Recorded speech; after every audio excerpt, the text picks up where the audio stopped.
Okay, welcome to level 2.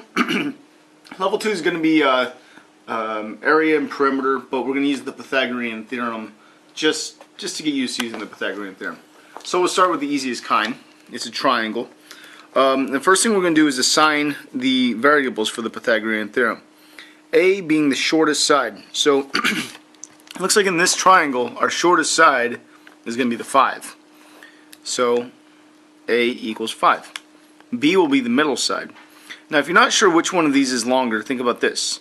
The one across from the 90-degree angle will be the longest. So that's going to be the 13. So that will be C. So B must be X. And C will be 13. The reason we do this right here is to help set up the Pythagorean Theorem properly. Because remember, it's A squared plus B squared equals C squared. So you got to make sure that you have everything lined up correctly. So in this case, it's going to be 5 squared plus X squared equals 13 squared. 5 squared is 25 plus X squared, which is unknown for now, equals 13 squared, which is 169. We subtract 25 from both sides, we get X squared equals 144. Therefore, X equals 12. So this side is 12. Now we can solve the area and the perimeter. Area again for a triangle is base times height divided by 2. So our base being our side to side will be 5. Our height being our up and down will be 12. So it's going to be 5 times 12 divided by 2. If 5 times 12 is 60, 60 divided by 2 is 30. So it's 30 units squared. That will be the area, 30 units squared. The perimeter is again just sum of all sides. So it will be this side plus this side plus this side.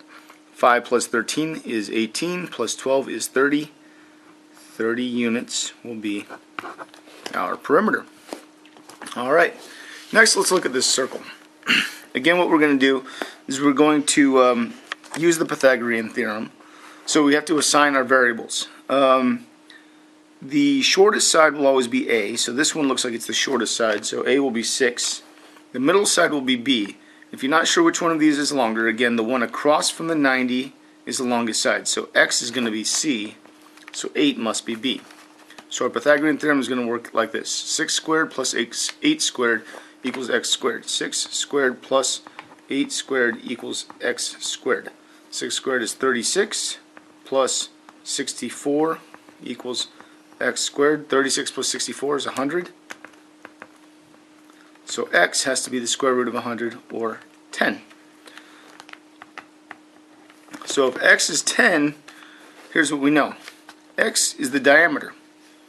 So if X is the diameter, the radius of this circle will have to equal 5. Now we're doing the area of a circle, so it's going to be pi times the radius squared. So if the radius is 5, well 5 squared is 25, so it'll be 25 pi. So the area is 25 pi units squared. The circumference is equal to 2 pi times the radius. So again, if the radius is 5, then it's going to be 2 times pi times 5, which equals 10 pi. So the circumference is 10 pi units. And that'll do it for level 2.